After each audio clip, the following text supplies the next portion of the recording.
सरकार को आईना दिखाते रहा और उल्टा ही हमको विरोधी कहा गया कि आप संगठन विरोधी हैं, सरकार विरोधी है। हमको सुनने में आया कि आपको पार्टी से निकाल दिया जाएगा। मैं बोला कि मैं तैयार हूँ, आप जब मन तब हमको निकालो। पार्टी से नहीं हटा सकते हो, पार्टी से हटा सकते हो, माटी से नहीं हटा सकते। हम तो सदन के अंदर नहीं बोले, बाहर भी बोलते हैं, मीटिंग में बोले कि ये बाहरिया लोग इनको बर्बाद करेगा, बर्बाद हो गया। क्योंकि वो तो फंस गए।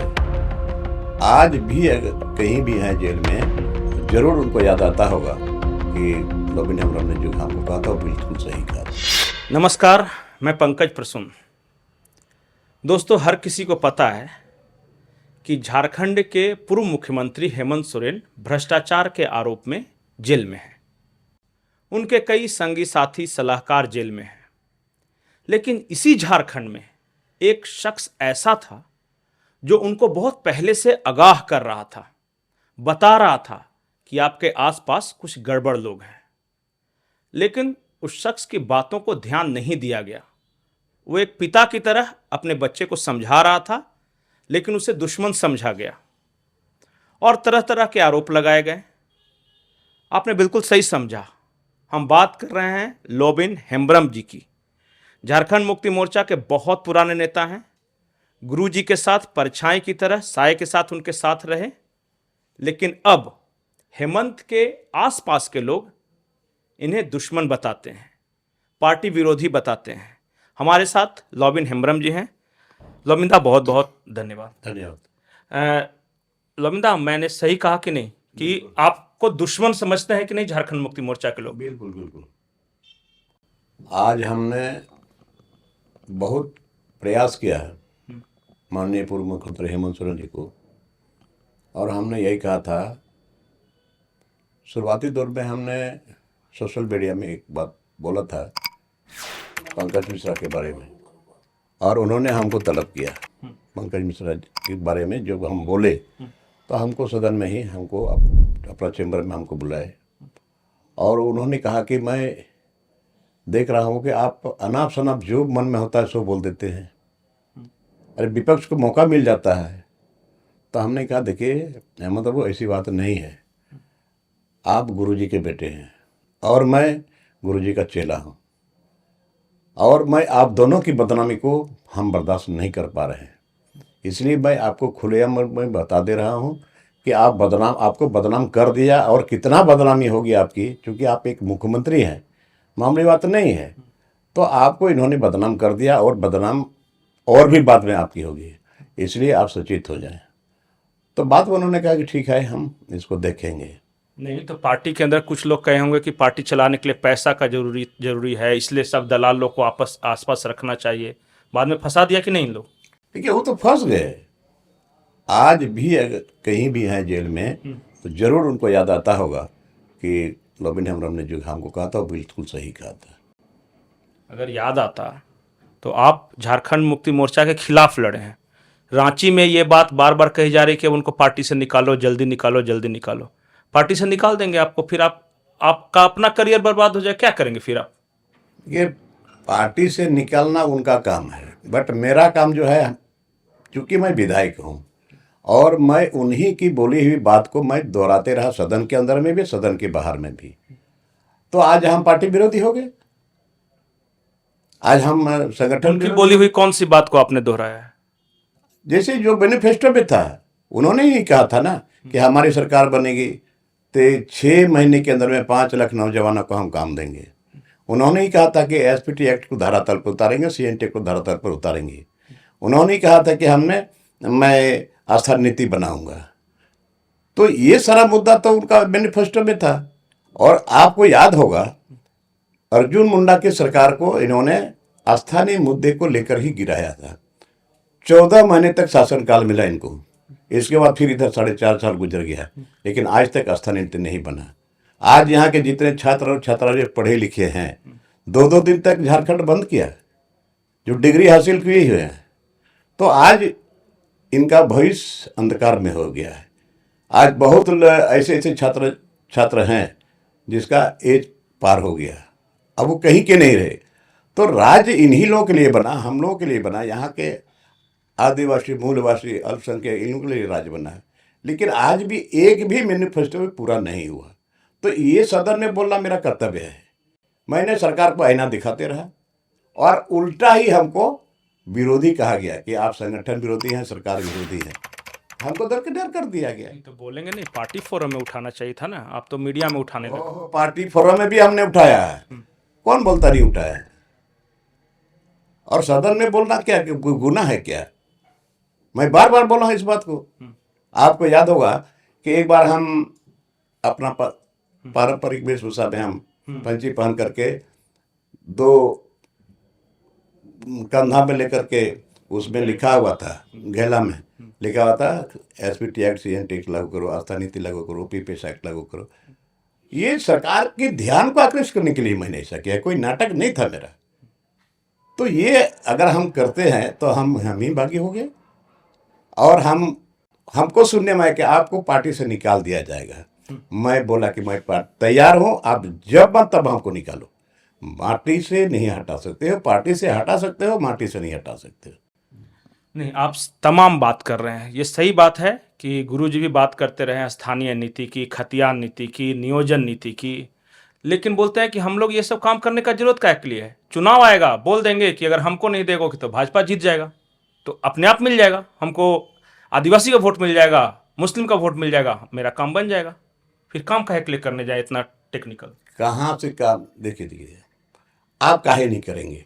लोगों ने आप पर विश्वास जताया था, मैं भी आपके साथ में मंच साझा किया था। लोगों को विश्वास था कि ये हम लोग जीतेंगे तो निश्चित तौर पर मुख्यमंत्री बनेंगे। और ये जो मुद्दा है ये यहाँ के लोगों के लिए बहुत ही जरूरी है। आज सीएनटी एक्ट, एसपीटी एक्ट तो धरातल पर रख दिया गया है। आप देख रहे हैं यहाँ पर कहीं से भी बाहर से लोग आ रहे हैं, यहाँ जमीन भी ले रहे हैं, नौकरी भी ले रहे हैं। तो आज बिहार से हम लोग अलग हुए। बिहार हमारा बड़ा भाई है, हम लोग छोटे भाई हैं। तो बिहार में बाउंड्री है, बाहर के लोग आप नौकरी नहीं कर सकते। लेकिन यहाँ झारखंड में तो पूरे देश के लोगों को आमंत्रित किया गया है, ऐसे थोड़े चलने वाला है। यहाँ तो बोलते हैं खुला खेल फर्रुखाबादी है, कोई भी आओ नौकरी पाओ। वही तो हो रहा है। क्यों? जब यहाँ एक्ट है, बनाया हुआ एक्ट है, वो एक्ट भी ऐसे तैसे नहीं मिला है। यहाँ के लोगों ने बलिदानी दी है, सीधो कान्हो, चांद भैरव और साथ साथ फूलो झानो, बिरसा मुंडा, सिख भिखारी। आज उसी के चलते यहाँ एसपीटी एक्ट बना, वहाँ सीएनटी एक्ट बना। तो ये बनाया हुआ कानून ऑलरेडी इसमें लिखा हुआ है कि यहाँ आप जमीन खरीद नहीं सकते। तो जो भी थोड़ा बहुत लोग लिए हैं तो अलग बात है, लेकिन बट यहाँ पर इतने कंपनी लोग आ रहे हैं धड़ल्ले से। अभी यहाँ बंदरगाह बन रहा है। हाँ, तो जमीन नहीं खरीद सकते, लेकिन दूसरा तरीका निकाल लिया है कि लीज पर दे सकते हैं। और सारा पहाड़ में देख रहा हूँ, सारा बात अलग, सारा पहाड़ तो खत्म हो गया है। और यही झारखंड मुक्ति मोर्चा जल जंगल जमीन के लड़ने वाले पार्टी है। ये ट्रैक से बाहर हो गया, इसलिए हमको दर्द होता है। और हमको मेरा बोलना वो लाजमी है। नहीं तो बाहर होगा नहीं। मुख्यमंत्री के सलाहकार सारे बाहरी। ये प्रेम प्रकाश कौन है, श्रीवास्तव जी कौन है, पिंटू कौन है, पंकज मिश्रा कौन है? हमको कोई आदिवासी मूलवासी कहाँ है? सरकार के आसपास आप बताइए कितने आदिवासी मूलवासी? एक भी नहीं है। यही तो रोना है। क्या यहाँ पढ़े लिखे नौजवान आदिवासी नहीं है क्या? मूलवासी नहीं है क्या? हम तो सदन के अंदर में बोले, बाहर भी बोलते हैं, और मीटिंग में बोले कि ये बाहरिया लोग इनको बर्बाद करेगा, और बर्बाद हो गया। तो बहरिया लोग माल कमाना सिखा दिया ना कि कैसे पैसा कमाया जाता है। उनका काम ही वही है। उसका पेट टका हुआ है झारखंड मुक्ति मोर्चा में। पेट नहीं भरेगा तुरंत मुर्दाबाद कर देगा, पेट भरेगा जिंदाबाद करते रहेगा। लेकिन पार्टी को किस और ले जाना है, ये तो उन लोगों का काम था, हम लोगों का भी काम था। लेकिन माननीय पूर्व मुख्यमंत्री हेमंत सोरेन ने कभी ये नहीं सोचा कि हमसे जो सीनियर लोग हैं, 2-4 लोग हैं, उनसे बैठ करके हम मशवरा करते कि यहाँ सरकार के हित में हमको क्या करना चाहिए, यहाँ के लोगों के हित के लिए हमको क्या करना चाहिए। तो ये तो मशवरा लेना चाहिए था। लेकिन हम लोग को दूर कर रखा गया, और उन लोगों को और नज़दीक होते चलेगा, हम लोग दिख रहे हैं। नहीं, एक बात और है, आपने सही कहा कि जितने सीनियर नेता है, आप हुए, चंपईदा के बारे में सुन रहा हूँ कि उनको कह दिया गया कि आप मुख्यमंत्री नहीं रहेगा। कल्पना सोरेन उपचुनाव लड़ रही है, अब वो उनके समर्थक पूछ रहे हैं कि हमारी क्या गलती है। वो स्टीफन दा का मैं वही सुन रहा हूँ। गुरुजी के आसपास के लोगों को जानबूझकर किनारे कर रहे हैं ताकि मैं अपनी टीम बनाऊं पार्टी के अंदर। यही चीज तो हो ही रहा है, यही चीज हो रहा है जो हम लोग सामने देख रहे हैं। लेकिन कोई हिम्मत नहीं जुटाया। मैंने तो सदन जो शुरू होने के पहले 21 तारीख को, 22 तारीख को सदन शुरू हो रहा था, 22 तारीख को वहाँ पर कार्यकारिणी की बैठक हुई। सारे लोगों ने, और उसमें विनोद पांडे ने कहा ये 3 मुद्दे पर चर्चा करना है। पहला है कि संगठन, दूसरा है आसन लोकसभा चुनाव, और तीसरा है ये अभी का जो स्थिति परिस्थिति जो आया, इस पर चर्चा करना है। सारे लोगों ने कुछ न कुछ अपना बोला, लेकिन मैंने तो कहा कि देखिए संगठन हम लोगों का था, संगठन था तब आज हम लोग यहाँ पर हैं। संगठन नहीं होता तो हम लोग यहाँ नहीं आते। इसलिए संगठन का काम हम लोग को जोर शोर से करना चाहिए। अभी पंचायत कमेटी का पुनर्गठन नहीं हुआ, प्रखंड कमेटी का पुनर्गठन नहीं हुआ, और जिला में जो हमारे अभी जितने हमारे जिला में जो हैं सब लोग वहीं से नॉमिनेटेड हैं, रांची से। तो ऐसे संगठन थोड़े चलता है। आज तक मेंबरशिप अभियान नहीं चला। तो इसको हमने कहा। इसके बाद दूसरा था कि लोकसभा, हमको लेके यही झारखंड मुक्ति मोर्चा के लोग, हम लोग सबसे बड़ी पार्टी है इस देश के अंदर में, वो भारतीय जनता पार्टी है, उसके साथ हम लोग टकराते हैं। तो उन्होंने अपना आप वो 2 राउंड आगे भाग रहा है और हम लोग कहाँ हैं अभी।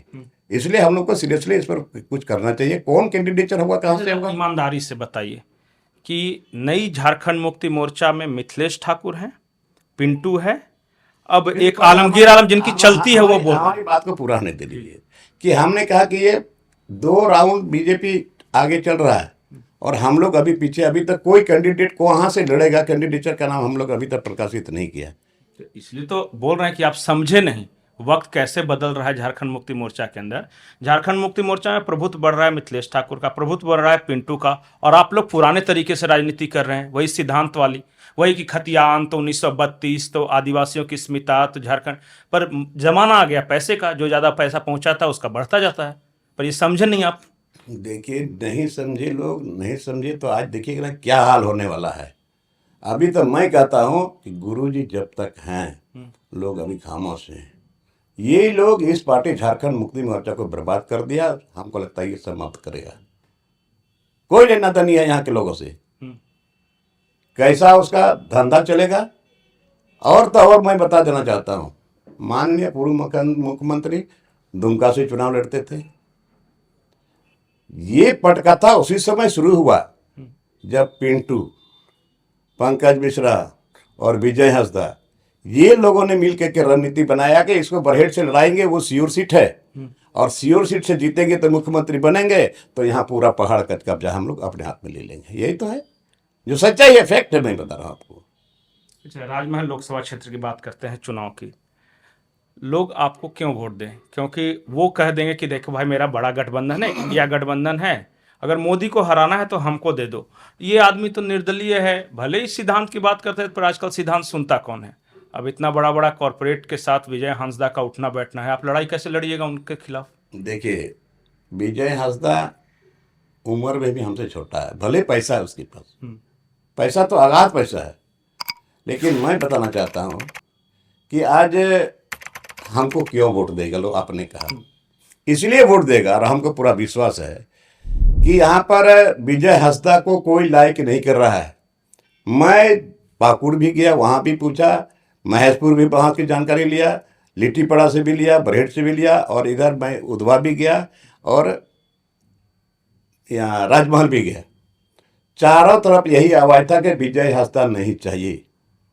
कांग्रेस के लोगों ने मीटिंग किया, उन लोगों ने मीटिंग में यही निर्णय लिया कि हम लोग गठबंधन में हैं, और गठबंधन में विजय हांसदा को अगर दिया जाएगा तो इसको हम लोग वोट नहीं देंगे। और हमने हिम्मत जुटाया, यही देख करके, यही सुन करके। और इसके बाद यहाँ कल्पना सोरेन आई थी उधवा में, लोगों ने पूरा डिटेल में लिख करके दिया कि विजय हांसदा नहीं चाहिए, इतना इतना दरखास्त पड़ा उनको। तो आज हम विकल्प के रूप में हैं। यहाँ मुस्लिम लोग बीजेपी में जाएंगे नहीं, देंगे नहीं, ये तो जानी हुई बात है। जो भी थोड़ा बहुत एक दूसरे जाएगा अलग बात है, बट मुस्लिम लोग बीजेपी में नहीं जाएंगे। वो लोग हमको बोला कि आप आए तो अभी हम लोग सोचे कि हम लोग को विकल्प मिला है, आप स्टैंड करिए। और आदिवासी लोग विजय हांसदा को नहीं चाहते हैं। मैं विकल्प के रूप में आया हूँ और मैंने अपने आप को त्याग दे दिया। मैंने एक तरह से मैंने कुर्बानी दे दी। आप यहाँ के लोगों का फर्ज बनता है, वो क्या करेंगे नहीं करेंगे, बट हमको जो विश्वास है ये रास्ता निकलेगा मेरा, और हम बहुत बढ़िया वोट से जीतेंगे। कल्पना सोरेन फैक्टर है क्या है यहाँ राजमहल? कोई फैक्टर नहीं है। कब का राजनीति क्या करने वाली है, कब से राजनीति शुरू की है? तो ऐसे उस परिवार से है हम इसको सम्मान करते हैं, बहू है, इस सम्मान करते हैं, बट राजनीति में बहुत अभी तो कदम ही रखा है, तो फिर इस पर कैसे विश्वास किया जाए कि हम इसको मुख्यमंत्री बना देंगे? क्या मुख्यमंत्री बना देंगे? क्या ये राज्य चला लेगी क्या? कह तो रहे हैं कि गांडे जीत गई तो मुख्यमंत्री। किसी के कहने से कुछ होता है क्या? वैसा नहीं होता है। कार्यशैली क्या है इसका? आप किन किन की लोगों के बीच हैं ये? एक भी आदिवासी इसके साथ है क्या? वही गिरिडीह का विधायक है जी। और मंत्री है, ठाकुर जी है, यही लोग आगे पीछे करने वाले हैं। वहां के लोग तो अभी सचेत हैं, बोले कि आखिर बाद में हम लोग किसके पास जाएं? बाद में हम लोग कहाँ जाएंगे? वहां का विधायक के पास पहले जाना पड़ेगा, या नहीं तो मंत्री के पास जाना पड़ेगा, इसके बाद तब हम लोग को वहां जाने का मौका मिलेगा। ये तो क्लियर कट है। हम एक गांडे में घूम रहे थे, यही बहुत सारे लोगों ने कहा कि हम विधायक का काम कराने जाएंगे तो कल्पना सोरेन को पकड़ेंगे कहाँ, या तो सोनू के पास जाना पड़ेगा या वही होगा। हफीजुल के पास जाना। जी, वही होगा, वही होगा। लौमिंदा, आपने हमारे साथ बातचीत की, बहुत बहुत शुक्रिया। आपको बहुत बहुत शुभकामनाएं चुनाव के लिए। नमस्कार। धन्यवाद।